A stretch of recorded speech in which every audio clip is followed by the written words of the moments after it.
வணக்கம் traders, welcome to pre market analysis. இன்னைக்கு நம்ம இந்த வீடியோவில் நிஃப்டி, பேங்க் நிஃப்டி மற்றும் சென்செக்ஸ் வந்து ஜூலை 22ஆம் தேதி புதன்கிழமை என்ன நடக்கிறதுக்கான வாய்ப்பு இருக்குது அப்படிங்கிறதான் பார்க்க போகிறோம்.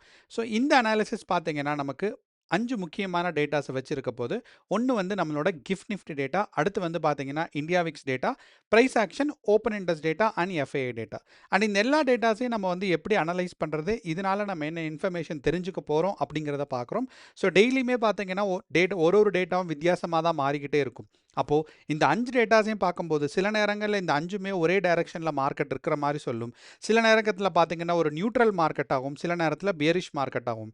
ஆனால் சில நேரத்தில் என்ன ஆகும்னா 2 டேட்டா வந்து பாசிட்டிவ் மார்க்கெட்கான ஒரு இண்டிகேஷன்ஸில் இருக்கும், மீதி 2 டேட்டா வந்து பார்த்தீங்கன்னா ஒரு நெகட்டிவ் மார்க்கெட்கான இண்டிகேஷன்ஸில் இருக்கும். ஸோ அப்படிங்கிறனால நம்ம வந்து அது மாதிரி சமயத்தில் இல்லை அந்த மாதிரி ஒரு நேரத்தில் நம்ம வந்து எந்த டேட்டாவுக்கு முக்கியத்துவம் கொடுத்து நம்மளோட ஸ்ட்ராட்டஜியை எப்படி பில்ட் பண்ணுறது அப்படிங்கிறதுல தான் நம்மளோட முக்கியமான அனாலிசிஸ் இருக்குது. அதனால தான் நம்ம வந்து டெய்லி அனலைஸ் பண்ணுறோம்.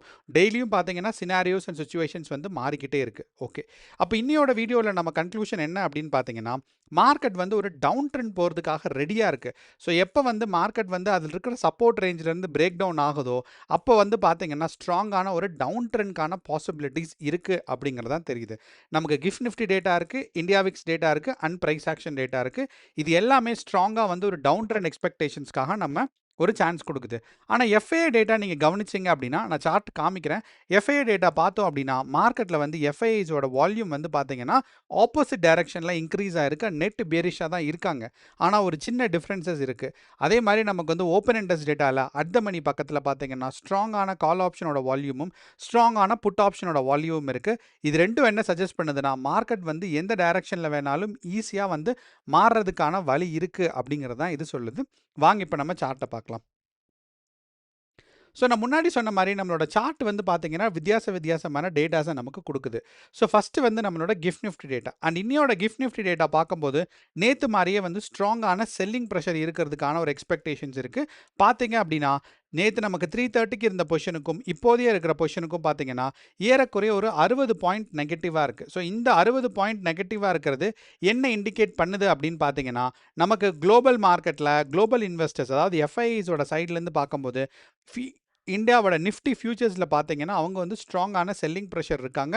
அண்ட் இந்த ஒரு ஸ்ட்ரென்த் வந்து பார்த்தீங்கன்னா நமக்கு வந்து ஈஸியாக வந்து நிஃப்டி 50லே ரிஃப்ளெக்ட் ஆகி மார்க்கெட்டை ஒரு டவுன் ட்ரெண்ட் எக்ஸ்பெக்டேஷன்ஸ்க்காக கொடுக்கறதுக்கான சான்சஸ் நமக்கு ரொம்ப அதிகமாக இருக்குது. அண்ட் இதை தொடர்ந்து நம்மளோட இந்தியா விக்ஸ் டேட்டா நம்ம கவனித்தோம் அப்படின்னா, இந்தியா விக்ஸ் டேட்டாவை பார்க்கும்போது நமக்கு வந்து 12.5ல் இருக்குது. ஸோ யூசுவலாக நமக்கு வந்து 13, அதாவது கடந்த ஒரு 3-4 மாதத்தை வந்து நம்ம கன்சிடர் பண்ணோம்னா 13.5 12.5 பார்த்தீங்கன்னா ஒரு ரொம்பவே ஸ்டேபிளான இந்தியா விக்ஸ் தான். அப்போ இந்த ரொம்ப ஸ்டேபிளான இந்தியா விக்ஸ்லேருந்து நம்ம கவனித்தோம் அப்படின்னா மார்க்கெட் வந்து இதுக்கு கீழே போகிறதுக்கான வாய்ப்பு இல்லை அப்படிங்கிறத நம்ம வந்து சொல்லணும். ஆனால் நமக்கு இந்த மாதத்தோட ஸ்டார்டிங்கில் 2 நாள், அதாவது 8ஆம் தேதியும் 9ஆம் தேதியும் பார்த்தீங்கன்னா நமக்கு 12.5லேருந்து கீழே இருக்குது. அது மட்டும் இல்லாமல் இந்த மாதத்தோட ஒரு ஃபஸ்ட்டு வீக்கில் பார்த்தோம் அப்படின்னா நமக்கு 11.6 எல்லாம் போயிருக்கு. ஸோ அப்படிங்கிறனால இந்தியா விக்ஸ் வந்து இப்போதைய நிலைமையிலிருந்து கீழே வர்றதுக்கான வாய்ப்பும் இருக்குது. அப்போது இந்தியா விக்ஸை வச்சு நீங்கள் வந்து ட்ரெண்டை அண்டர்ஸ்டாண்ட் பண்ணணும் அப்படின்னா இன்னையோட மார்க்கெட்டுக்கு ஒரே ஒரு சிம்பிளான டிப் தான். நீங்கள் என்னென்னா இந்த வந்து ஜூலை மாதத்தோட ஒரு ஃபஸ்ட் வீக்கில் எடுத்து நீங்கள் வந்து ஒரு சப்போர்ட் லைன் வரைஞ்சிக்கோங்க. இந்த இடத்துல இந்த சப்போர்ட் லைனுக்கு டச் பண்ணுற வரைக்கும் மார்க்கெட் வந்து பார்த்தீங்கன்னா ஒரு அப் ட்ரெண்டில் தான் இருக்கும். அப்போது இன்னையோட இந்தியா விக்ஸ் வந்து நமக்கு ஒரு ஃபஸ்ட்டு கேண்டில் க்ரீன் கேண்டிலாக வந்துச்சு அப்படின்னா இந்தியா விக்ஸ் மேலே போகிறதா அர்த்தம், மார்க்கெட் வந்து கீழே வர்றதுக்கு அர்த்தம். ஆனால் அதே சமயம் இன்னையோட இந்தியா விக்ஸ் நேற்று மாதிரியே பார்த்தீங்கன்னா ஒரு க்ரீன் கேண்டில் வந்தாலும் ஆனால் நேற்றோட க்ரீன் கேண்டில் நீங்கள் கவனிச்சிங்கன்னா தெரியும் ஒரு ஸ்ட்ராங்கான செல்லிங் ப்ரெஷர் இருக்கிறதுக்கான எக்ஸ்பெக்டேஷன்ஸ் இருக்குது. ஸோ இந்த மாதிரி ஒரு டவுன் ட்ரெண்ட் இண்டிகேட் பண்ணுற மாதிரி ஒரு இந்தியா விக்ஸ் வந்துச்சு ஃபஸ்ட்டு கேண்டிலே, இல்லைனா ஃபஸ்ட்டு ஒரு ½ அன் ஹவரில் கேண்டில் வந்துச்சுன்னா நம்ம வந்து பார்த்தீங்கன்னா நிஃப்டி வந்து ஒரு அப் ட்ரெண்ட் எதிர்பார்க்கலாம். ஸோ இந்தியா விக்ஸ் வந்து ஒரு டவுன் ட்ரெண்ட் ஆகும், நிஃப்டி வந்து ஒரு அப் ட்ரெண்ட் ஆகும் எதிர்பார்க்கலாம். அண்ட் இந்த 11.5 இந்த ரேஞ்ச் வர வரைக்கும் நமக்கு வந்து இந்தியா விக்ஸ் வந்து ட்ரெண்ட் மாறாது. ஸோ இன்னையோட இந்தியா விக்ஸ் வந்து இங்கேருந்து டவுன்ஃபால் ஆக ஆரம்பிச்சிச்சு அப்படின்னா ஒரு 15.5 வர வரைக்கும் பார்த்தீங்கன்னா ஒரு டவுன்ஃபாலிங் நேச்சர் இருக்கும். அண்ட் இதுக்கப்புறம் தான் இந்தியா விக்ஸ் வந்து மேலே போகிறதுக்கான எக்ஸ்பெக்டேஷன்ஸ் இருக்கும். அதே மாதிரி நம்ம வந்து ப்ரைஸ் ஆக்ஷனை கவனித்தோம் அப்படின்னா நம்ம வந்து ஒரு ஸ்ட்ராங்கான சப்போர்ட் அண்ட் ரெசிஸ்டன்ஸ் வரையணும் அப்படின்னா நம்ம வந்து ரொம்ப சிம்பிளாக கவனித்தோம் அப்படின்னா நேற்று அதாவது இந்த 2 நாளோட ஒரு ஹையஸ்ட் பாயிண்ட் என்ன அப்படிங்கிறத நமக்கு பார்க்கணும். ஸோ இந்த 2 நாளோட ஹையஸ்ட் பாயிண்ட்டும், இந்த 2 நாளோட லோவஸ்ட் பாயிண்ட்டும் இருக்கு. இதுதான் நமக்கு வந்து இருக்கிற முக்கியமான சப்போர்ட் ரேஞ்சும், முக்கியமான ரெசிஸ்டன்ஸ் ரேஞ்சும். ஸோ இந்த 2 நாளும் பார்த்தீங்கன்னா, மார்க்கெட் வந்து ஒரு டைட்டான கன்சாலிடேஷன் ஃபேஸ். ஸோ அப்படி நம்ம கவனிச்சோம் அப்படின்னா, 24,260 இருக்கு பாருங்க. ஸோ 24,620 இதுதான். ஸோ 24,260 இது வந்து பார்த்தீங்கன்னா, நமக்கு இப்போதைய நிலைமையில நிஃப்டி 50ய பொறுத்தளவு ஒரு ஸ்ட்ராங்கான ரெசிஸ்டன்ஸா இருக்கு. ஸோ இந்த பாயிண்ட்ட வந்து மேல கிராஸ் பண்ணிருச்சுன்னா, நமக்கு ஒரு ஸ்ட்ராங்கான புல்லிஷ் மூவ்மெண்ட் போறதுக்கான சான்சஸ் இருக்கு. அதே மாரி ஒரு சப்போர்ட் ரேஞ்ச் அப்படின்னு நமக்கு பார்த்தோம் அப்படின்னா, 24,130. ஸோ இது வந்து நிஃப்டி 50ய பொறுத்தளவு. இந்த 2 ரேஞ்ச்ல வந்து எத ஃபர்ஸ்ட்டு கீழ கிராஸ் பண்ணுச்சுன்னா, மார்க்கெட் வந்து பார்த்தீங்கன்னா, ஒரு டவுன் ட்ரெண்ட் ஆகும். அதே மாரி இந்த ரேஞ்ச்லேருந்து மேல போயிடுச்சுன்னா, நமக்கு ஒரு ஸ்ட்ராங்கான ஒரு புல்லிஷ் மார்க்கெட்டாவும் இருக்கிறதுக்கான வாய்ப்புகள் ரொம்ப ரொம்ப அதிகமா இருக்கு. அண்ட் இதே பிரைஸ் ஆக்ஷன் பார்த்தீங்கன்னா, நிஃப்டி 50ல மட்டும் கிடையாது. நமக்கு இருக்கிற சென்செக்ஸ் அண்ட் பேங்க் நிஃப்டில கூட தான். ஸோ சென்செக்ஸை கவனிச்சோம் அப்படின்னா, நமக்கு வந்து மார்க்கெட் வந்து 77,700 இருக்கு பாருங்க. 77,700. ஸோ இதுதான் பார்த்தீங்கன்னா, நமக்கு சென்செக்ஸை பொறுத்தளவு இன்னையோட மார்க்கெட்கான ஒரு ஸ்ட்ராங்கான ரெசிஸ்டன்ஸ். அண்ட் இந்த ரெசிஸ்டன்ஸ்ல இருந்து 77,800 நம்ம கரெக்ட். ஓகே. 77,800 இந்த ரேஞ்சும், அதே மாரி நமக்கு ஒரு சப்போர்ட் ரேஞ்ச் கவனிச்சோம் அப்படின்னா, நமக்கு 77,300. ஸோ இது வந்து நீங்களும் வரையலாம். எப்படின்னா, நமக்கு வந்து இந்த 2 நாளோட கன்சாலிடேஷன் ஸ்டேட் இருக்கு பாருங்க. இந்த கன்சாலிடேஷன் ஸ்டேட்லேருந்து நீங்க எக்ஸ்பெக்டேஷன்ஸ் வைக்கணும். ஸோ மார்க்கெட் வந்து இந்த 2 கன்சாலிடேஷன் ஸ்டேட்ல எந்த பக்கம் பிரேக் அவுட் ஆகுதோ, அந்த சைடு வந்து ட்ரெண்ட் போறதுக்கான சான்சஸ் நமக்கு இருக்கு. இதே மாரி தான் பார்த்தீங்கன்னா, பேங்க் நிஃப்டிலயும் ஒரு ஸ்ட்ராங்கான கன்சாலிடேஷன் ஃபேஸ் இருந்துச்சு.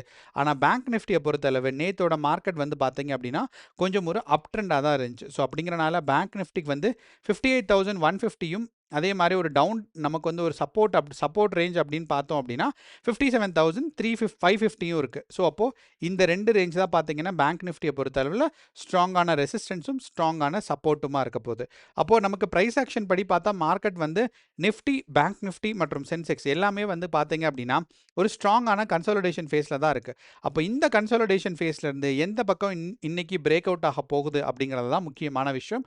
ஸோ அப்படிங்கிறனால இந்த 2 பாயிண்ட்டையும் நீங்க கவனத்தில் இருக்கணும். அதே மாரி இந்த இடத்துல டவுன்ஃபால் ஆயிட்டு, இங்கேருந்து ட்ரெண்ட் ரிவர்ஸ் ஆகுற மாரி நமக்கு தெரிஞ்சுச்சு அப்படின்னா, இங்கிருந்து நம்ம கால் ஆப்ஷன் பார்த்தீங்கன்னா, இதுவரைக்கும் ஹோல்ட் பண்ணணும். அதே மாரி இந்த மேல இருந்து உங்களுக்கு டவுன்ஃபாலிங் நேச்சர் வந்துச்சுன்னா, இதுவரைக்கும் நீங்க வந்து புட் ஆப்ஷன் ஹோல்ட் பண்ணலாம். ஸோ எந்த டைரக்ஷன்ல போகுது அப்படிங்கிறத அண்டர்ஸ்டாண்ட் பண்ணிட்டு நீங்க பொசிஷன் எடுக்கிறது ரொம்ப ரொம்ப இம்பார்ட்டன்ட் ஆனது. அடுத்து வந்து பார்த்தீங்கன்னா, நம்மளோட ஸோ இப்போ நம்ம ஓஏ டேட்டாவை நமக்கு பார்த்தோம் அப்படின்னா, ஓஏ டேட்டானா ஓப்பன் இன்ட்ரெஸ்ட் டேட்டா. இந்த ஓப்பன் இன்ட்ரெஸ்ட் டேட்டால நமக்கு முக்கியமா தெரியிறது, இன்னைக்கு வந்து பார்த்தீங்கன்னா, நிஃப்டி 50யோட எக்ஸ்பைரி டே அன்னைக்கு நமக்கு இருக்கிற மாரி தான் இருக்கு. ஏன்னா, நமக்கு வந்து நேத்தோட மார்க்கெட் வந்து நமக்கு எக்ஸ்பைரி ஆயிட்டனால, இன்னைக்கு வந்து பார்த்தீங்கன்னா, நமக்கு வந்து புது ஸ்டாக்ஸ் தான் ஓப்பன் ஆகும். ஸோ அதனால அட் த மணி பக்கத்துல call option and put option பார்த்தீங்கன்னா, ஒரு ஸ்ட்ராங்கான இன்க்ரீஸ் இருக்கும். ஸோ இது வந்து எல்லா எக்ஸ்பைரி டேக்கும் நடக்கிறது தான். ஸோ அப்போ இந்த எக்ஸ்பைரி டே மாரி இருக்க சிச்சுவேஷன்ஸ்ல நம்ம என்ன பண்ணணும் அப்படின்னா, ஓப்பன் இன்ட்ரெஸ்ட் டேட்டாவை வந்து நம்ம வந்து வேற ஒரு ஸ்டாக்ல பார்க்கணும். அப்படி பார்த்தோம்னாலும் நமக்கு சென்செக்ஸ்லயும் பார்த்தீங்கன்னா, அட் த மணி பக்கத்துல தான் ஸ்ட்ராங்கான கால் ஆப்ஷன் இன்க்ரீஸ் ஆயிருக்கு.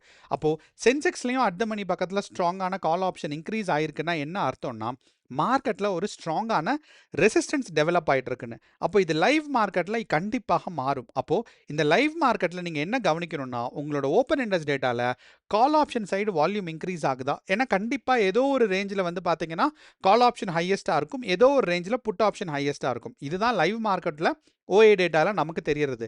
ஆனா என்னன்னா, அட் த மணியிலிருந்து நம்ம இந்த ஏற்கனவே ஒரு ரேஞ்ச் சொல்லியிருக்கோம் பார்த்தீங்களா? 24,260 இதுக்குள்ள வந்து highest point of call option இருக்கணும். ஸோ அப்போ இந்த கால் ஆப்ஷனோட ஹையஸ்ட் குவான்டிட்டி பார்த்தீங்க அப்படின்னா, நமக்கு வந்து இந்த பாயிண்ட்டுக்குள்ள இருந்தால் மட்டும் தான் நமக்கு வந்து பார்த்தீங்க அப்படின்னா, மார்க்கெட்ல வந்து ஒரு ஸ்ட்ராங்கான ஒரு ரெசிஸ்டன்ஸ் இருக்கா இல்லையாங்கிறது தெரியும். ஏன்னா நமக்கு வந்து நம்ம இந்த இடத்துல பார்த்தீங்கன்னா, நிஃப்டி, பேங்க் நிஃப்டி மற்றும் சென்செக்ஸ் இது 3க்குமே பார்த்தீங்கன்னா, நம்ம வந்து ஒரு support range and resistance range சொல்லியிருந்தோம். ஸோ நம்ம இந்த கால் ஆப்ஷனோட ஹையஸ்ட் குவான்டிட்டி இருக்கு பாருங்க லைவ் மார்க்கெட்ல. இந்த லைவ் மார்க்கெட்ல இந்த கால் ஆப்ஷனோட ஹையஸ்ட் குவான்டிட்டி வந்து நம்ம இந்த சென்செக்ஸோட ரெசிஸ்டன்ஸ் இருக்கு பார்த்தீங்களா, அதுக்கு கீழ இருக்கா, மேல இருக்கா அப்படிங்கிறத பார்க்கணும். ஸோ இந்த ரேஞ்ச் இப்போ நீங்க சென்செக்ஸோட ஓப்பன் இன்ட்ரெஸ்ட் டேட்டா எடுக்கிறீங்க. அப்படி இல்லைன்னா நிஃப்டி 50யோட ஓப்பன் இன்ட்ரெஸ்ட் டேட்டா எடுக்கிறீங்கன்னா, இந்த ரேஞ்ச் இருக்கு பாருங்க, இந்த ரேஞ்சை விட அதிகமாக ஓப்பன் இன்ட்ரெஸ்ட் டேட்டா இருந்துச்சு அப்படின்னா இந்த ரேஞ்சை பிரேக் அவுட் பண்ணுறதுக்கான சான்சஸ் இருக்குது அப்படிங்கிறது அர்த்தம். ஸோ அப்படிங்கிறனால நீங்கள் லைவ் மார்க்கெட்டில் ஈஸியாக தெரிஞ்சுக்கலாம். ஏன்னா ஓப்பன் இன்ட்ரெஸ்ட் டேட்டாவில் நிஃப்டி வந்து நேற்று எக்ஸ்பைரினால அட் மணி பக்கத்தில் பார்த்தீங்கன்னா call option and put options வந்து நல்ல குவான்டிட்டியில் இருக்குது. ஆனால் சென்செக்ஸ்லையும் பார்த்தீங்க அப்படின்னா ஒரு ஸ்ட்ராங்கான வால்யூமில் இருக்கிறனால இது வந்து நமக்கு என்னென்னா மார்க்கெட் வந்து ஒரு ஆப்போசிட் டைரக்ஷனில் போகிறதுக்கான சான்சஸ் எப்போ வேணாலும் ஜென்ரேட் ஆகலாம். ஸோ இதனால் நம்ம வந்து லைவ் மார்க்கெட்டில் ஓப்பன் இன்ட்ரெஸ்ட் டேட்டாவை கவனிக்கணும். ஓகே. ஸோ அதே இது நம்மளோட எஃப்ஐஐஸ் அண்ட் டிஐஐ டேட்டா பார்த்தோம் அப்படின்னா நேற்று அதாவது திங்கக்கிழமையோட எண்டுலையும் அவங்க வந்து நெட்டு பேரிஷாக தான் இருந்தாங்க. ஆனால் இந்த திங்கக்கிழமை பார்த்தேன் அப்படின்னா நமக்கு வந்து புட் ஆப்ஷன் சைடோட வால்யூம் தான் அதிகமாக இருந்துச்சு. கால் ஆப்ஷனோட வால்யூம் வந்து பார்த்தீங்கன்னா கம்மியாக தான் இருந்துச்சு. ஆனால் நேற்று நமக்கு பார்த்தோம் அப்படின்னா நமக்கு கால் ஆப்ஷனோட பையிங்கில் அவங்க வந்து ரொம்ப ஹையாக புட் ஆப்ஷனோட பையிங்கில் அவங்க அதிகமாக கான்சன்ட்ரேஷன் பண்ணியிருந்திருக்காங்க. ஆனால் இந்த இடத்துல பார்க்கும்போது கால் ஆப்ஷனோட செல்லிங்கில் தான் அவங்க கான்சன்ட்ரேஷன் பண்ணியிருந்திருக்காங்க. ஸோ இந்த சார்ட்டை அண்டர்ஸ்டாண்ட் பண்ணுறது ஈஸி. என்னென்னா இந்த சார்ட்டுக்கு மேலே வந்து இருந்துச்சு அப்படின்னா பையிங்னு அர்த்தம், கீழே இருந்துச்சுன்னா செல்லிங்னு அர்த்தம். அப்போது திங்கக்கிழமையோட எண்டில் பார்த்தீங்கன்னா அவங்க வந்து கால் ஆப்ஷன் செல்லர்ஸாக இருந்திருக்காங்க. ஸோ அதனால தான் நெட்டாக பார்க்கும்போது கால் ஆப்ஷன் செல்லர்ஸாக இருந்திருக்காங்க. வெறும் கால் ஆப்ஷன் மட்டும் செல் பண்ணல. ஏன்னா எஃப்ஐஐஸ் அண்ட் டிஐஐஸ் பார்த்தீங்கன்னா மல்டிபிளாக பண்ணுவாங்க. கால் ஆப்ஷன் எவ்வளோ வாங்குறாங்க, கால் ஆப்ஷன் எவ்வளோ செல் பண்ணுறாங்க, அதே மாதிரி புட் ஆப்ஷன் எவ்வளோ பை பண்ணுறாங்க, புட் ஆப்ஷன் எவ்வளோ செல் பண்ணுறாங்க அப்படிங்கிறத பார்க்கும்போது திங்கக்கிழமையோட எண்டில் அவங்க வந்து கால் ஆப்ஷன் நெட்டில் அதிகமாக செல் பண்ணியிருந்திருக்காங்க. ஆனால் அதே சமயம் செவ்வாய்க்கிழமையோட எண்ணில் நமக்கு பார்த்தோம்னா புட் ஆப்ஷன் பையர்ஸாக இருந்திருக்காங்க. நீங்கள் பார்த்தீங்கன்னா தெரியும் ரெண்டுமே ஒரு ஆப்போசிட் டைரக்ஷனில் இருக்கிற வியூ.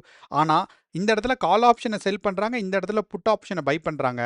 இதுதான் வந்து பார்த்தீங்கன்னா மார்க்கெட்டை ஒரு ஸ்டேபிளாக வச்சுக்குது. மார்க்கெட் வந்து மேலேயும் கீழேயும் போகாமல் கன்சாலிடேஷன் ஃபேஸில் இருந்ததுக்கு முக்கியமான காரணம் என்னென்னா 2 நாளுமே எஃப்ஐஐஸ் வந்து நெட் பேரிஷாக இருந்தாலும் அவங்களோட வியூ பாயிண்ட் வந்து பார்த்தீங்கன்னா ஒரு நாள் வந்து கால் ஆப்ஷன் செல்லர்ஸ் ஆகவும் ஒரு நாள் வந்து புட் ஆப்ஷன் பையர்ஸ் ஆகவும் இருந்திருக்காங்க. ஆனால் இந்த 2 வியூ பாயிண்ட்டும் மார்க்கெட்டில் பியரிஷ் மூவ்மெண்ட்காக தான் எக்ஸ்பெக்டேஷன்ஸ் இருக்குது. ஸோ இதனால தான் நான் என்ன எக்ஸ்பெக்ட் பண்ணுறேன்னா இன்னையோட மார்க்கெட் வந்து ஒரு டவுன் ட்ரெண்ட் போகிறதுக்கான வாய்ப்பு இருக்குது அப்படிங்கிறத சொல்கிறேன். ஸோ மார்க்கெட்டில் நீங்கள் லைவ்ல வந்து OI data and India Vicks டேட்டாவை நீங்கள் கவனிச்சிங்க அப்படின்னா உங்களால் ஈஸியாக வந்து மார்க்கெட்டில் இந்த நம்ம சொன்ன ரெசிஸ்டன்ஸ்க்கு மேலே OI டேட்டா வந்திருக்கா, இல்லை நமக்கு வந்து இந்தியா விக்ஸ் டேட்டா வந்து ஸ்டார்டிங்கில் வந்து க்ரீன் கேண்டில் கொடுத்துச்சு அப்படின்னா மார்க்கெட் கீழே போகும். இந்தியா விக்ஸ் ரெட் கேண்டில் கொடுத்துச்சு, அதே மாதிரி ஒரு அதாவது கேண்டில் கலரும் இம்பார்ட்டன்ட் தான். நேற்று பார்த்தீங்கன்னா க்ரீன் கேண்டில் தான் கொடுத்துருந்துச்சு. ஆனால் நீங்கள் விக்கு வந்து பார்த்தீங்கன்னா நெகட்டிவ்ல ரொம்ப இருந்துச்சு. ஸோ அது க்ரீன் கேண்டிலாகவே இருந்தாலும் கேண்டில் வந்து கீழே வர்றதுக்கான ஒரு இண்டிகேஷன்ஸ் தாங்கிற மாதிரி சொல்லலாம் நேத்தோட இந்தியா விக்ஸ். ஸோ அப்படிங்கிறனால நீங்கள் லைவ் மார்க்கெட்டில் கரெக்டாக வந்து நீங்கள் இந்தியா விக்ஸ் டேட்டாவையும் ஓப்பன் இன்ட்ரெஸ்ட் டேட்டாவையும் இன்றைக்கி நீங்கள் ஃபஸ்ட்டு ஒரு 15 to half an hour நீங்கள் கவனிச்சிங்கனாவே இன்னையோட மார்க்கெட் வந்து எந்த டைரக்ஷனில் போகும் அப்படிங்கிற உங்களோட ட்ரேட் ஸ்ட்ராட்டஜியை பில்ட் பண்ண முடியும். ஸோ இதுதான் நம்மளோட ஓவரால் அனாலிசிஸ். கேர்ஃபுல்லாக ட்ரேட் பண்ணுங்கள். All the best. நன்றி, வணக்கம்.